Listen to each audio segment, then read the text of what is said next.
Today, we're talking with Nancy L. Cohen. Nancy is an award-winning author, historian, and she's a national expert on the intersection of gender in American politics. We have a lot to unpack today, and I'm really excited for this interview, so check it out. Hello, hello. Hey, how are you? I'm good. How are you? Great. Good to see you. I hope you're well and everybody listening and watching is doing well and staying safe and healthy. Yep, same. We're making it by so far. We're definitely pivoting when need be. For everyone who doesn't know, Nancy L. Cohen is an award-winning author. She's a historian and an expert at the intersection of gender equality in America, in American politics. So really great to have you today. There's obviously a lot to talk about. I'm sure all of these are going to feel like loaded questions, but let's kick it off by talking about the current state of gender equality in America, if you can. Yeah, so big question, of course, to start with. So those of us who work in this field, we have like a kind of wonky phrase that we talk about using a gender lens. And that's a way of saying, look at how everything reveals what our expectations are and our assumptions are for how women and men act, for how boys and girls act, for the roles they have in society, for how we look at them. And it's a way of calling attention to the fact that we tend to see things as neutral. We go along our life, but things are embedded in it. So what I think the COVID pandemic is showing us or doing, it's like putting a high-powered magnifying glass on what women in America have faced for a long time and how American society is shaped by gender.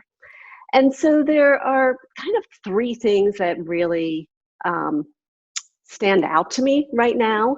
And that is something that I think pretty much everybody has a personal experience of being kind of stuck in the home. And that is that it's making the invisible visible.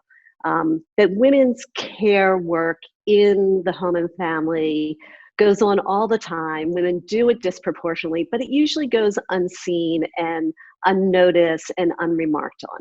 And can you just explain what care work is?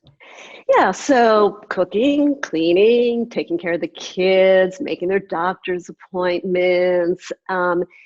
So women, we know historically, and we know from the current research, is women do the lion's share of the work outside of the paid workforce that is required to keep us all functioning human beings, right? Yeah. Raising the next generation, caring for the elderly, and just the basic everything that happens in the home.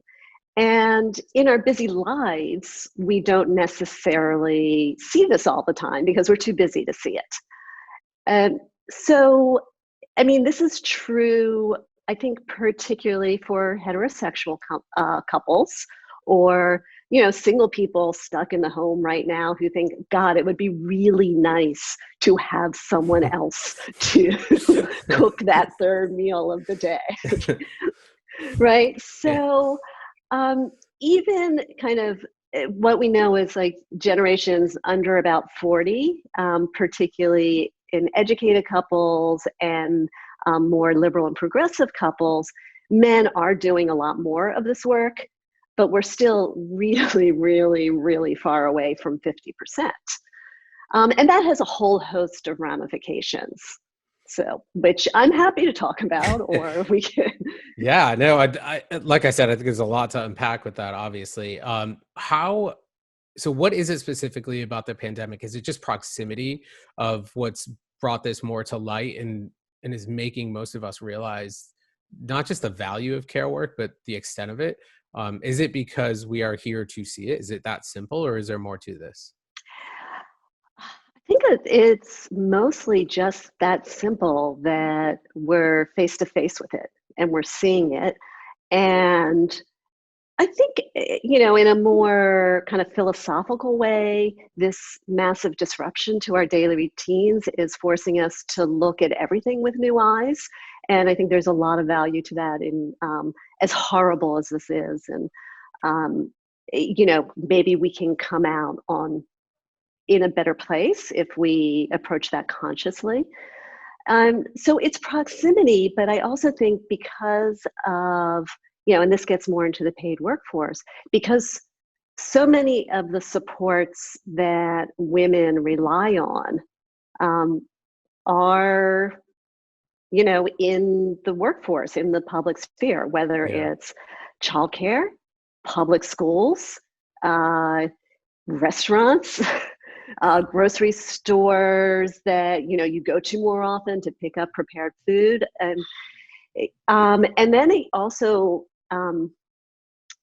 so the fact that people are up against it day to day, they have to see it. You can no longer pretend Yeah. that it doesn't take work to take care of children even when they're school aged, Sure. right?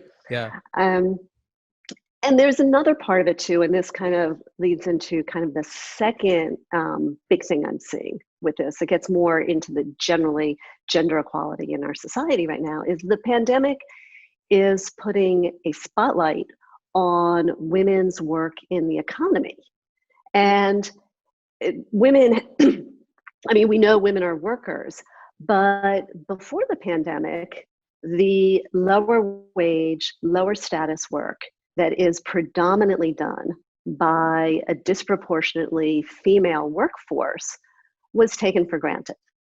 It, you know, we're seeing that it made our lives work, but we're also seeing that we didn't, generally, these people weren't treated with a lot of respect, And right? now they have the stamp of essential on them, right? Yes, stamp of essential, which helps. And, you know, so for example, 70% of the nursing workforce is women. Um, People who work in grocery stores, disproportionately, overwhelming majority are women. Um, Childcare workers, people who care for the elderly, right? I mean, before essential workers was just fire and police, and those are disproportionately male workforces. So we see them. So I hope many of them. So there's some recognition given to the important work they're doing, but many of them are really struggling, particularly women of color. And the way our um, social safety net is set up, the way our government is set up, is we don't, unlike many countries in the world, we don't really have support for Yeah. working mothers. And so, yeah, it's really hard on professional women like me who are in the home, but all my work is taking place on a computer. You know, my kids are old enough to take care of themselves, but nurses and grocery store workers and nursing home attendants have to leave their kids with who? The childcare Yeah. services are closed. Um, they're losing wages. The way the government support for workers harmed by the pandemic is structured disadvantages them. So it's, to me, I mean, and I've always worked in kind of labor rights, particularly for women and immigrant workers and low wage workers. It's showing that we really need to change a lot of our policies um, Yeah. about, you know, Social Security and childcare and the length of the school day um, pretty much every element of our society needs to change to reach a point where there's gender equality and more economic equality, where women are suffering the most from economic inequality. Do you feel optimistic? I know it's hard to kind of frame it like that because we're in a pandemic, but do you feel optimistic that maybe that new lens and that new insight into what care work is and the value of it combined with some of the women-led movements over the last 4 years, do you think this is the opportunity to kind of change that course? And do you feel optimistic about that? I feel mixed. I think there's a path toward optimism and improvement. Unfortunately, there's also, I'm a historian also. So historically, these moments of grave crisis can Yeah. lead to really ugly populist xenophobic politics. And frankly, our country has both now, kind of optimistic movements for dealing with some of the inherited inequalities, whether they be gender, race, all kinds of other ones. And we also have a very inward looking, populist, angry movement. I mean, Yeah. um, we're seeing armed white men break into the Michigan State Capitol, demanding an end to stay-at-home orders when Michigan is one of the hardest hit states with the pandemic. They've had many, many deaths. And so I think we have the means to a more hopeful path. I think that um, there are a number of great ideas out there. What we do know from the public opinion polling is these ideas have very broad majority support Yeah. across both parties and among independents. So for example, universal childcare and things like that. Take away the cost. There's a cost, and those are always going to be debates about how you pay for it. But that has, and paid sick leave and things like that, they poll at like 70, 80%. So I think if we are conscious and conscientious, there's there's a positive path. I also think for individuals, when you're talking about it, within the family, I see that, for couples, heterosexual couples, again, the research shows that couples who aren't heterosexual do things more egalitarian, in a more egalitarian way in their homes, is to start having conversations. Mm-hmm. And I don't think it's that anybody's bad here on this one. I just think, we take things for granted. Yeah. We have assumptions, we get busy, we fall into patterns that we saw our parents do or we were socialized into. And I think this is a real moment with people being stuck together and stuck at home to start having some of these conversations. And one of the things we do know, particularly from lesbian couples, is the way that lesbians have a pretty equal load and egalitarian relationships about the care work is it's negotiated.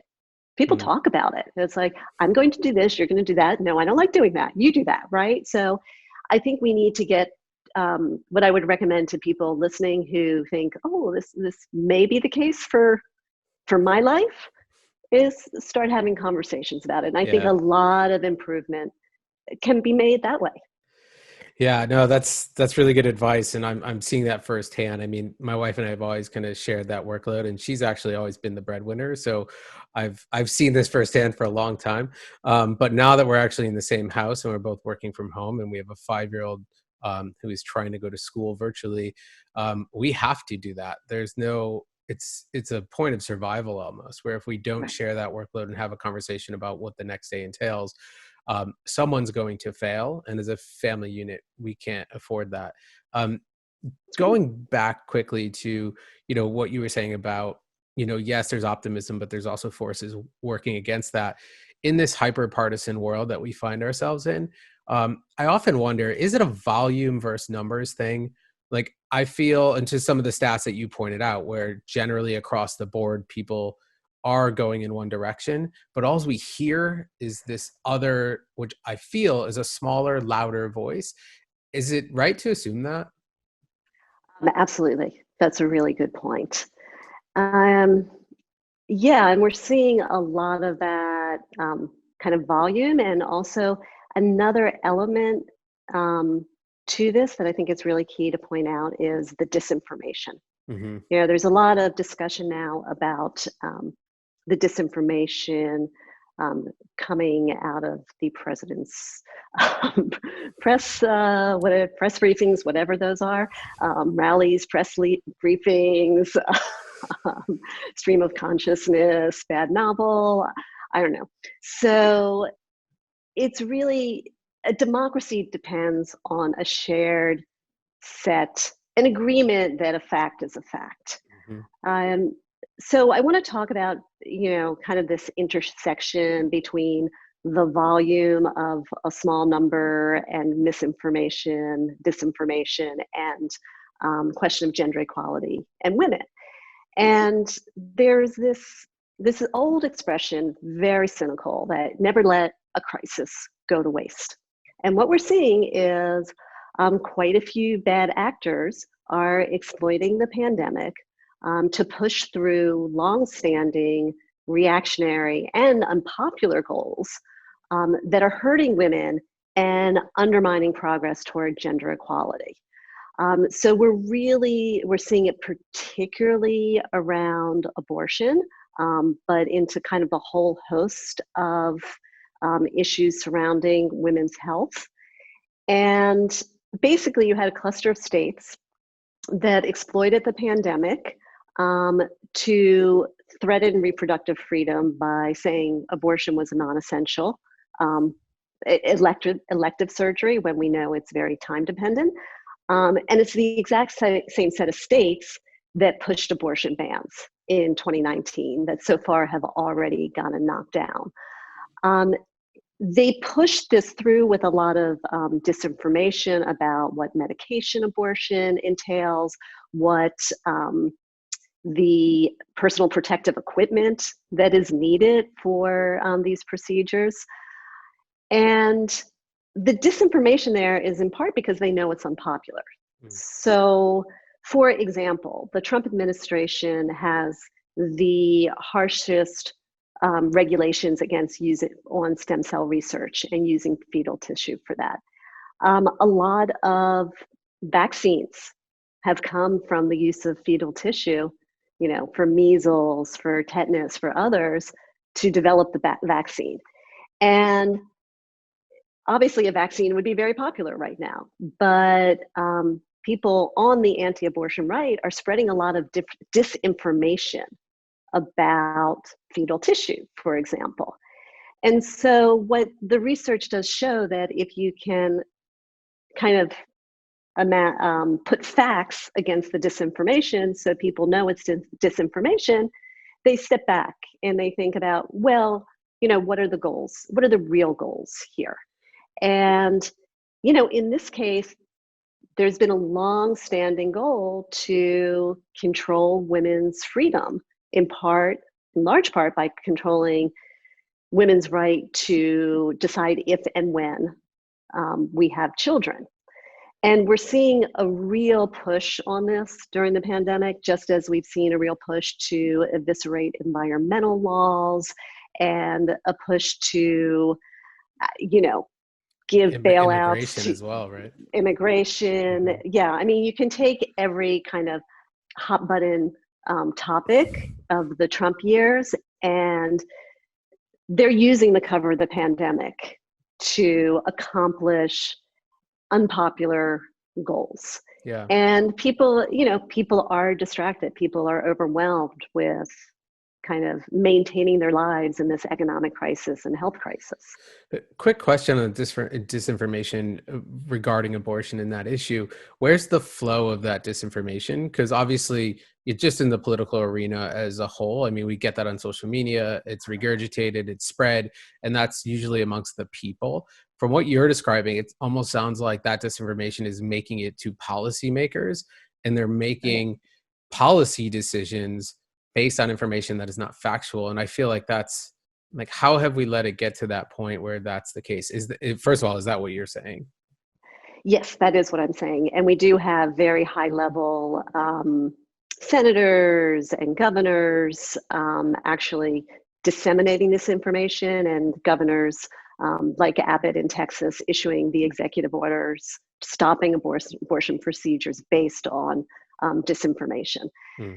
So, I mean, this isn't one of my specialties, but it's a bigger question of the way in which kind of the far right social media sphere um, has figured out ways to bubble up their messages into, to get more Facebook pushes and stuff. So it's a kind of, I mean, this question of how disinformation in general gets pushed out there is very much about the relation between kind of bad actors in the social media space, um, deep pocketed bad actors in Yeah. the political and business space, and how they can lift that up into the mainstream media. Yeah. No, good point.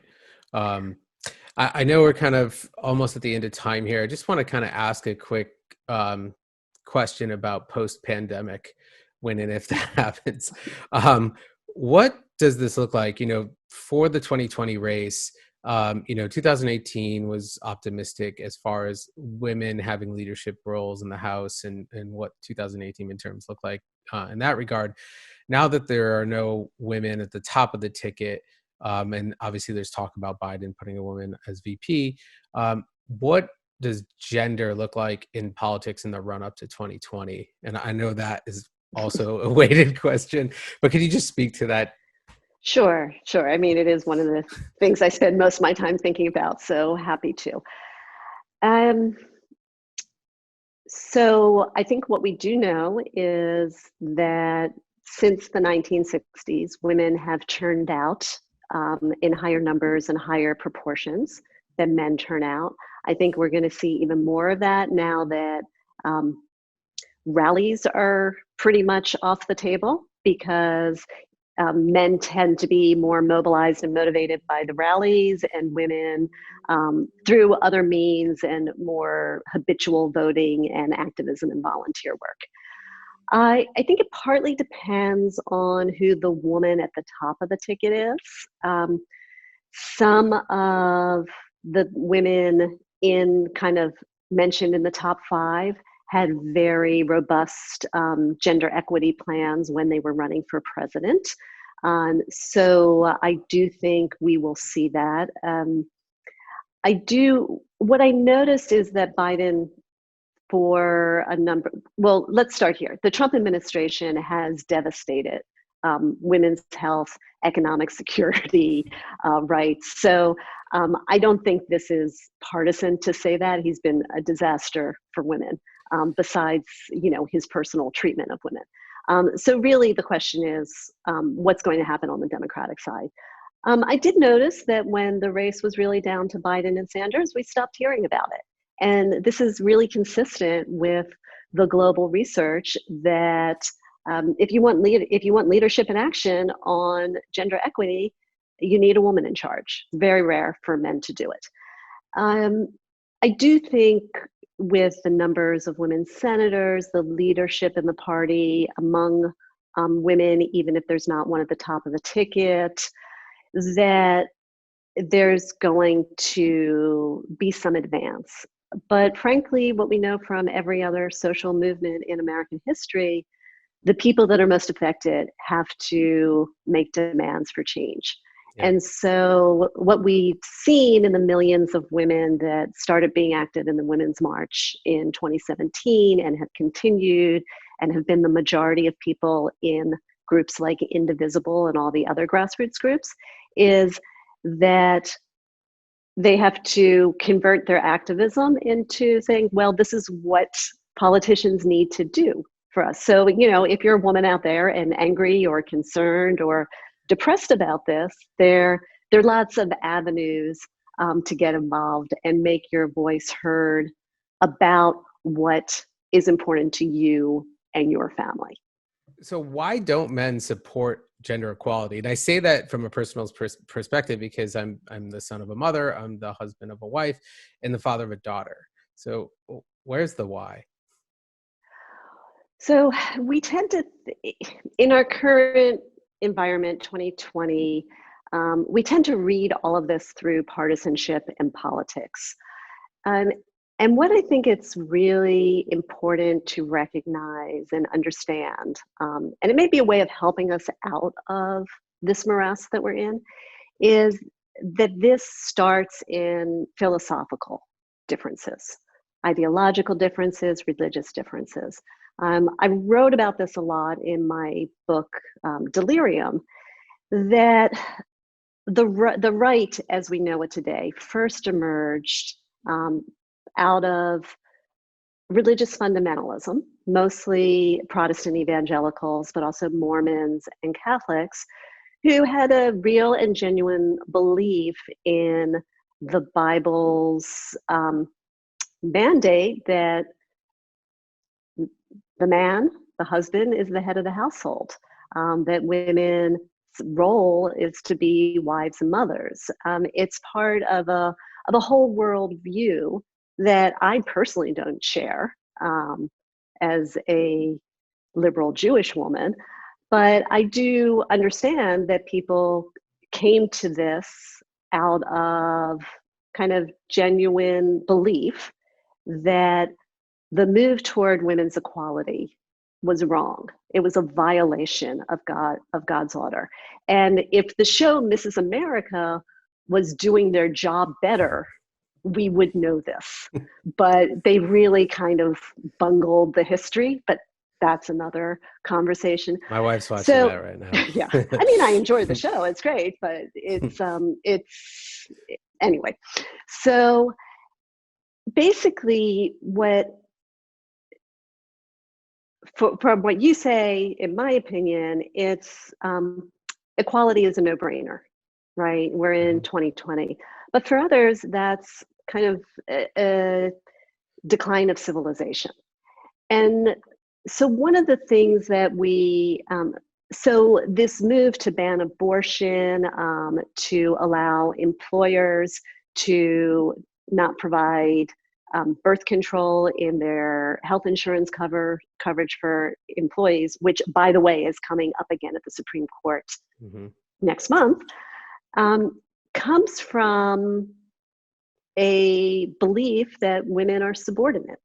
And should be, and that's God's way. That women and men have complementary roles, however you want to put it, but that a society that allows this is on the brink of anarchy. And I mean, it's all the anti-LGBT work, laws and beliefs and mobilization is part of the same movement. Now, in the United States, people who believe this are down to probably like a 15 to 20% of the population. But their political strategy back in the 70s and 80s and 90s was to work within the Republican Party. And as I write in Delirium, to take it over from bottom to top. And what we do know is that at the moment, the strongest supporters of the president are white evangelical Protestants. And so this culture war, right, which was really rooted in religion, has kind of taken over our politics. So I think it's important to understand that people have legitimately different opinions about this. And then the question becomes, is the role of government to impose one group's opinions on the other? And so you have to, this is like a question of like being liberal with a little L. Is it my right to tell everybody in America that they should keep kosher? No, I don't think so. So I think we have to get to a point where people can regulate their own communities as best they can, but we should not be making laws that impose a very narrow religious view on the rest of the country, particularly women and particularly LGBTQ people. Yeah. I want to ask you just one last question for everybody out there who is listening to this and getting a lot of information. How do they activate themselves? How can they get involved on gender equality issues? Good question. So, number one, I would say um, educate yourself, right? And what we've seen in the last few years, particularly, is that all the mainstream newspapers, Los Angeles Times, where we are, New York Times, Washington Post, probably ones that have pretty big national um, audiences, have all done really good job reporting on gender issues, on women's issues, particularly on these economic questions. So I've seen a lot of articles in just the last week or two, and you can really get yourself up to speed on what the issues are by just kind of reading a good newspaper regularly. The second thing is, I would think if you're thinking about donating to any organizations that are really focused on women women who are most impacted by this. The National Domestic Workers Alliance has a fund for nannies and housekeepers, women in the really marginal sectors of the economy. There are a lot of other women-focused philanthropies and charities out there. If you want to think more politically, there's a relatively new group, Supermajority, that is dedicated to mobilizing women for the 2020 election, and they reached out. It's very interactive. They kind of crowdsource their agenda, their majority rules from their members. They did bus tours through the country. It's really focused on what kind of policies would make the supermajority of the country, women, whole and equal and safe and secure and healthy. If you want to take it to another level, there are a lot of groups out there that support women running for office, whether it's by training them to run for office. I really do want to emphasize that we're not going to get equality until we have close to parity, that like 50-50 in our government. That's great. Thank you again, Nancy. And where can people find you? I'm on Twitter at Nancy L. Cohen, and my website is nancylcohen.com. You can find my writing on politics and gender and women that's published kind of all over the country. My articles are up there, and also links to my book. Great. Awesome. Well, thank you again. I really appreciate Thank you, you Aaron. taking the time.